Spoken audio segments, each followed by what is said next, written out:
What's up, guys? The UFC Saudi Arabia card just ended, and it was a pretty good card, man. The main event was solid, great knockout. Co-main event had a heavyweight masterclass, which is something we don't see too often. A very technical, skilled beatdown instead of just the usual power punches for some crazy knockout that we usually see in the heavyweight division. Johnny Walker getting knocked out like a Looney Tunes character again, and he looked a little bit off in that fight. Great performances from prospects like Muin, Gafurov, and Felipe, Lima. I'm very high on that guy, man. He's probably going to go back down to the bantamweight division, but supreme talent that kid is. And some very weird referee decisions in there from Mark Goddard specifically, with that whole fence grabbing thing between Shara Magomedov and Antonio Trocoli. That may have been one of the weirdest fights I've ever seen, not just because of the referee, but even Trocoli. Like, what was he doing out there? But before we get into that, let's go into the main event. Robert Whittaker knocks out Ikram Aliskerov 1 minute and 49 seconds into the first round. I thought this fight was going to be somewhat competitive. I did think Whittaker was going to win, but I expected Ikram to be a lot more threatening with his power than he showed to be. He never even touched Whittaker, really. I mean, it was a very easy knockout win for Whittaker, the easiest he's ever had in his entire career, and it just shows you going from non-ranked to top-ranked is a very big difference most of the time, right? And I think above all else, I think the loss to Dricus du Plessis made a lot of people believe that Whittaker was just over the hill, or, you know, he's probably not in his prime anymore or something like that, but nah, Whittaker is still a beast. He looked fast, sharp, made intelligent adjustments against Ikram, and performed better than any of us thought he would have. The footwork of moving to the left, getting on the inside of those knees and kicks, so he could line up the right hand and rock Ikram with it. I don't think Ikram has a great chin, to be honest. So that's his second loss, and both of his losses have been by knockout, right? Hamza KO'd him with one shot, and Whittaker rocked him with the very first punch that he stunned him hard with. You know, a clean shot was all it took to just wobble him. But at the same time, it was a very powerful punch that Whittaker threw at him. It was like one of those punches that he was throwing at Adesanya in the first fight. But that kind of approach works against different kinds of opponents, you know? And the way that Ikram was constantly throwing that left kick, it kept him planted for most of the fight. So Whittaker knew he could blitz in like that and land with his power punches. And it was just like I was saying before. It doesn't matter if he beat Hamza or Ikram. A win here for Whittaker, regardless of the opponent, is going to put him in the same position where he should be one win away from a title shot. And at this point, he should fight either Sean Strickland or Nasrat Imavov. That should be the #1 contender fight. Now, it's going to depend. If he fights Strickland, clear cut, winner fights the champion. But if he fights Imavov, then Strickland should get the title shot before Whittaker or Imavov. And as for Ikram Aliskerov, he should take a little bit of time off. Remember, he also did cut weight twice, kind of, not completely. You know, he was in the process of the beginning of his weight cut the week before this fight. And I think that has to also be taken into consideration here. Maybe of how he got rocked right away from the first clean right hand. But when he does come back, I think he should fight guys like Andre Muniz or anyone at the lower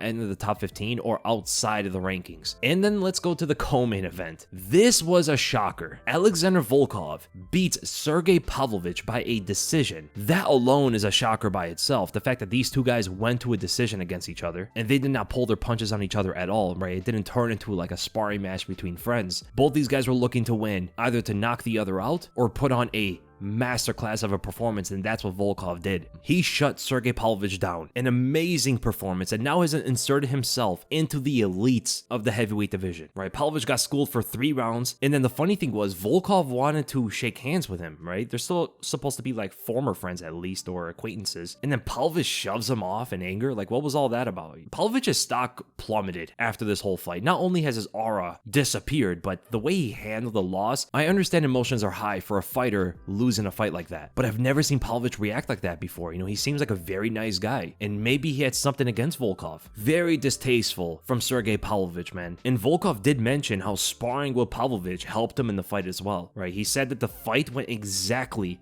how their sparring matches used to go, which is funny because before the fight, Volkov said how scary Pavlovich is in sparring. Every time he hits me, it like shakes you up and stuff, you know, crazy power from this guy. He made it seem like Sergei used to get the better of him in sparring, but now it looks like it was just Volkov being nice. And the whole time, this guy was outclassing Sergei Pavlovich in sparring. I wish we all knew that before going into the fight, because Sergei was a big favorite. So now the question gets raised. Is Pavlovich worse than we thought, or is Volkov better than we thought? Probably a little bit of both, but I'm going to be honest here. I think more of the former. I think Pavlovich, being so one-dimensional, with his boxing entries, with his footwork, doesn't know how to handle kicks that well. It just shows how limited his skills actually are. He's a big power puncher. He's actually pretty decent in the pocket. He knows how to manage distance in boxing exchange exchanges very well. But once kicks start getting thrown, once the opponent doesn't just stand in front of them, which I thought Volkov would do. I thought Volkov would stand right in front of him because that's how he usually fights. But he started moving around more than ever before, and it just shows he knew to do that, probably because of his experience sparring with Pavlovich in the past. Once you do all that stuff in front of Pavlovich, even Tom Aspinall did it, right? Throws some leg kicks, moved around a lot. He's just not as effective. And then for Volkov fought the way he always fights, except with more footwork. Because here's the thing now. Volkov, even though he looked great here against Pavlovich, and he's probably going to be a top 5 fighter now, he still loses to Aspinall, Gane, Jones, and maybe even Blades. None of that changes. So that's why I think Pavlovich looked worse than Volkov looked better, right? And the whole fight, Pavlovich was very one-dimensional with all of his entries. He got pushed out by Volkov's front kicks and jabs very easily. Volkov showed how to manage distance with kicks, even though his opponent had the arm reach advantage, right? So a lot of times we talk about distance management, and it's about the jabs and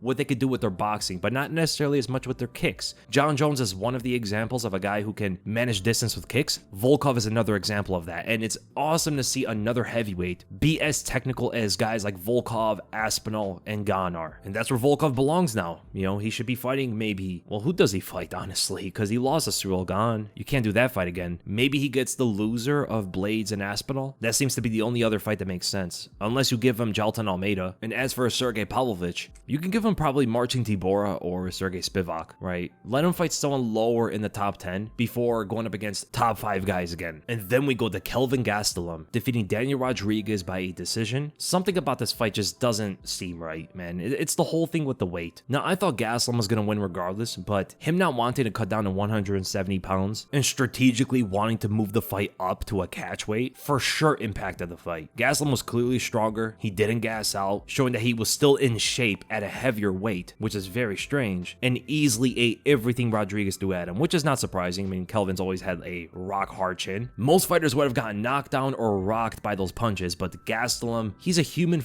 fridge, dude. Like, he's just hungry all the time, and he just eats your punches like he eats tacos. But even in the third round, Rodriguez told Gastelum, hey man, you feel heavy, when they were on the ground with each other. Rodriguez was preparing to fight at 170 pounds. Gastelum was preparing to fight at 180 pounds. Like, this is just not fair. These guys were completely in 2 different weight classes when they fought each other. Now, again, I do think Gastelum would have won. I think he's just the better fighter of the two, but you just don't like to see that kind of thing, man. There were good boxing exchanges between the two fighters. Gastelum was getting the better of him in the first round, and when Rodriguez started to acknowledge the power that Gastelum had, which he even told his corner, it started a debate between Michael Bisping and DC, which they were doing all night. Rodriguez actually fought better in the second round after, right? So there was that whole argument. They were talking about when Rodriguez told his corner how hard Gastelum hits. And I have to agree with Bisping a bit, you know? It's not bad for a fighter to acknowledge the opponent's power, because it can sometimes get them to fight smarter, be defensively responsible, have sharper counterpunching, and even go into a counterpunching style, making that adjustment in the fight, which Rodriguez did very well. In the second round, Rodriguez was trying to counter Gastelum's power punches with his left hand and his jab, and he was connecting beautifully on Gastelum. Then in the third round, Rodriguez was the one that was slowing down. Not surprising watching his previous fights, and Gastelum overpowered him with his wrestling. I don't know who you give Kelvin Gastelum next, but he should never fight at 170 ever again. And then we go to Shara Magomedov defeating Antonio Trocoli by a decision. This is one of the weirdest fights I've ever seen. Where do we start? Well, what was Trocoli doing? In the beginning, he threw a right hand that hurt Shara, and he was doing pretty well there. And then he became a punching bag after. He was like the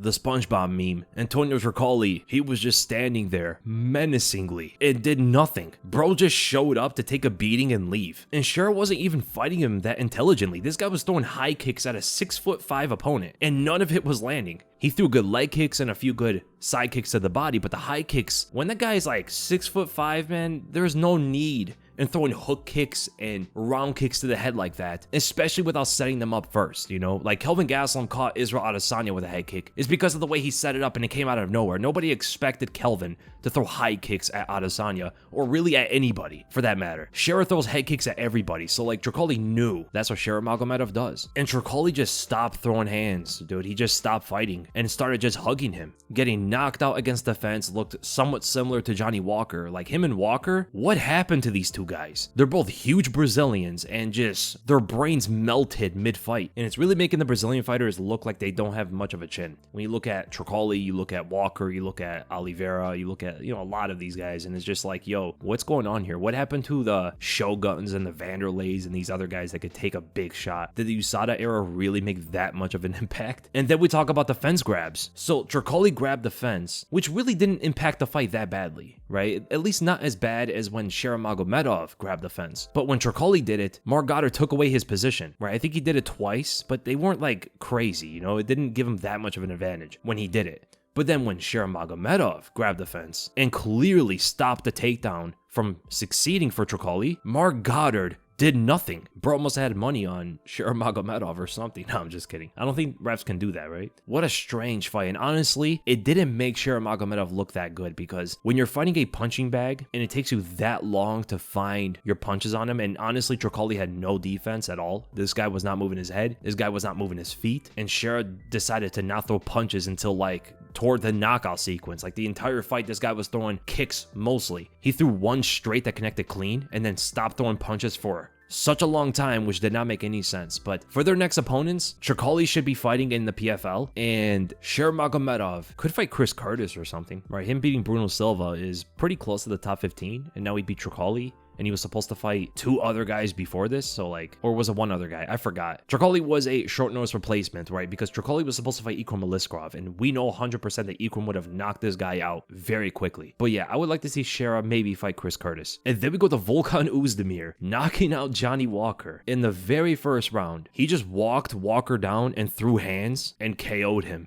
He did it intelligently, though. He was not getting too reckless, finding his shots pretty well, which honestly he didn't really need to. The only thing that was dangerous that Walker threw back was that one flying knee. And honestly, Walker wasn't that funky. He wasn't even doing anything. Walker has absolutely no chin. He cannot fight well going backwards. And that dangerous combination of no defensive technique and no chin gives every one of his opponents the signal to just walk him down and throw hands at him. But again, Walker looked a bit off, even with those weaknesses, because he wasn't throwing wild, flashy techniques except the one flying knee, and it looked like he just gave up really quickly in the fight. Didn't even want to be in there. He didn't even look as good as he did against Ankalaev. Maybe he came back way too soon from that knockout, but his corner did tell him to stay calm, which I think was a mistake. Kind of like I said in the prediction video, if he decides to fight calm, he would be playing into Volkan's game, and you saw what happened. Looney Tunes knockout. So the number 9 ranked Volkan beats the number 7 ranked Johnny Walker. You know what fight you do? This is the perfect matchup. Volkan Oezdemir versus Alexander Rakic. That's the fight to do next, because even though Rakic is number 5 and number 6 is Nikita Krylov, and Krylov beat Volkan, it's just who else do you give Volkan Oezdemir at that point? If you're not going to give him Rakic, I mean, he can't fight going backwards, right? He's going to be number 7 most likely. I mean, he could fight Khalil Roundtree, who's number 8, but I like to see him fight Alexander Rakic. Or you could give him Jan Blachowicz or Jamal Hill. I mean, he did call both those guys out. So we have 3 fighters in the top 10 that should be fighting up. We have Khalil Roundtree, Volkan Oezdemir, and Nikita Krylov. These 3 guys need to fight someone in the top 5. So this is what you do. You do Khalil Roundtree versus Jamal Hill. Put that fight back together. You do Nikita Krylov versus Jan Blachowicz, and then you do Volkan Oezdemir versus Alexander Rakic. So that means the number 3, 4, and 5 fighters versus the number 6, 8, and 9 fighters. And those are all great fights too. As for Johnny Walker, he should probably retire. I'm gonna be honest here. If not retire, fight Carlos Ulberg. And I know this seems kind of crazy. It's like, yo, do you want to see this guy just get unalived? No, but that's who's next. Like, okay, give him Bogdan Gushkov. That's not any better. Give him Dominic Reyes. Reyes right at this point would knock this guy out. Like, Alonzo Menafield is a safer fight than those 3, but like, these are the opponents for Johnny Walker: Ulberg, Gushkov, or Reyes, and he's getting KO'd by any one of those 3 fighters. Nasrat Haqparast defeated Jared Gordon by a decision, which I believe should have went to Jared Gordon. This guy, he just cannot win a decision at this point. He got robbed against Paddy Pimblett, and he should have beaten Haqparast. In fact, he should have a 5-fight unbeaten streak, but instead, he's 2-2-1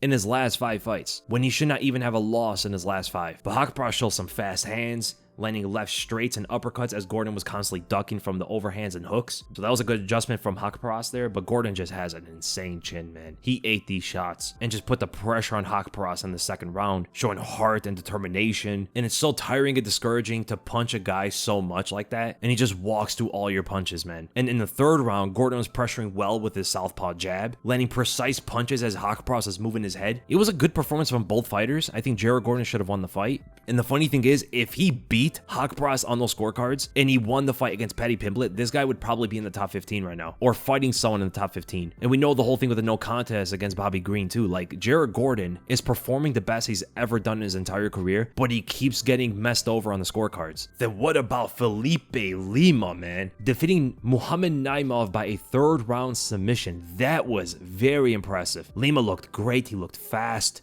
very technical, great leg kicks, excellent kickboxing skills. Naimov got overwhelmed early, but wrestled to slow the pace of the faster fighter because, again, Lima is a bantamweight, and he was landing some good punches. But this is kind of annoying from the commentators. When good defense is being showcased, it's rarely ever appreciated or even mentioned by the commentators. There was a moment in the first round where Lima was throwing combinations while Naimov was against the fence, and all the punches were blocked, and they were blocked skillfully. Like, these are not just, I'm kind of getting away from them. No, Naimov had very clean, technical, solid boxing defense going on, and none of it was acknowledged at all by the commentators. In fact, the commentators were mentioning how Lima's combinations are so nice. None of those punches landed. And not only did they not land, the reason they didn't land is because Naimov defended them technically. And this happens way too often, man. Unless the opponent is like moving his head like Muhammad Ali does on the ropes, defense is never appreciated by anybody. It's crazy. But what they did mention was Naimov's size, right? He was definitely the bigger fighter going in there, and it played a factor in that one takedown where Lima tried to roll out of it, but Naimov was just so big and heavy. He sat on top of him and controlled the rest of the round. And then in the second round, Lima slowed down a bit, but he was still able to land some great body shots, right? Hooks to the body, body kicks. Then Naimov's fighting very well in the stand-up, sharp with his straight and put on good pressure at moments. And then in the third round, Lima got very aggressive. He went for the body lock, got double underhooks on Naimov. Naimov tried to go for the trip, and Lima reversed him, jumped on his back, which I completely did not expect from someone like Felipe Lima. To do that on Naimov is very impressive, and quickly choked him out. Like, he didn't have to fight for the choke. He didn't have to fight for the position that much. Everything was very precise with the grappling sequence there, just like it was with the striking sequences of Felipe Lima. Excellent performance, man. Now, I do think he's going to go back down to the bantamweight division, and I see this kid being maybe a top 5 fighter in the future. It's a very competitive weight class. Look at the Rinat Fakhretdinov defeating Nicolas Dalby by a decision. I thought Dalby probably won the fight, but it was extremely close. Rinat stunned him with that straight in the first round, knocked Dalby down to both of his knees, had good wrestling throughout. I thought in the second round, Dalby landed the better shots, and then the third round, I thought he edged Rinat according to effective striking, but extremely close, man. Very, very close. He had that one high kick, some good punches to the head and stuff, but it was a pretty decent fight. And ever since destroying Kevin Lee, Rinat hasn't been looking that dominant in the UFC. He had a draw against Zaleski dos Santos, and now a very close split decision win against Nicolas Dalby. And the way he throws punches is so weird. When Dalby was up against the fence, Rinat was throwing hooks at him with his arms completely extended, straight out, and throwing hooks like that. It's so weird. He would get slept if he threw punches like that against guys like Wonderboy or Jeff Neal or Michael Page or Leon Edwards. Like, any of these guys would destroy Rinat if he boxes with them like that. Muin Gafurov had a good decision win against Kyung-Ho, showing really good combinations like that one double body shot left hook over the top into the right low kick. Beautiful stand-up skills from Gafurov there, man. He was physically strong in the grappling, but Kang was definitely way more skilled on the ground than Gafurov was. Got his back, almost got a rear naked choke at one point. But then in the third round, toward the end of the fight, Gafurov landed that one right hand as it looked like Kang tried to go for the takedown, similar to the way that Volkanovski landed his right hand in the fifth round against Islam and rocked him. But Gafurov didn't go to the ground with Kang. He was throwing punches, allowed Kang to get back up to his feet. Gafurov hit him with a wheel kick and almost got a finish, but Kang got saved by the bell. Lost the decision, but, you know, saved him from getting knocked out. Magomed Gadzhiyasulov defeated Brendson Ribeiro in a very close decision win. I thought Brendson, of course, won the first round. I thought he could have even won the second round. Potentially, it depends how you look at that one guillotine, because it was tight. It was all the way locked in. That was the closest the fight got to a finish. So if someone said Ribeiro won the fight because of him securing the first and second rounds, I could see it. Magomed did have top control and he was landing ground and pound shots and stuff, but that second round was very, very dicey, man. And for a guy who was such a massive favorite like Magomed, that fight should not have been that close. And the leg kicks as well from the first round. Ribeiro was slamming on that leg, even hurt Magomed at one point with those. But decent performance by both fighters. Brendson Ribeiro definitely surprised me with how well he fought. And Kyung-Ho defeated Long Zhao by decision, and this is also very close. A lot of people did think that Long Zhao should have won the fight, but Kyung-Ho had a lot of nasty body shots in the clinch. Good knees, good elbows, some good punches. These guys were just swinging at each other from beginning to end. Constant wrestling, constant clinching. A very grueling fight between these two bantamweights, man. And I'd love to see them both in the UFC, to be honest. So, great card, man. I thought this was a really fun one. Solid fight night card. And leave in the comments below, what do you guys think about it? Where do you rate it with the other fight night cards of the year so far? And what was your favorite moment of the card as well? Make sure to give the video a like, make sure to subscribe, hit the bell for notifications, and I'll see you guys in the next video.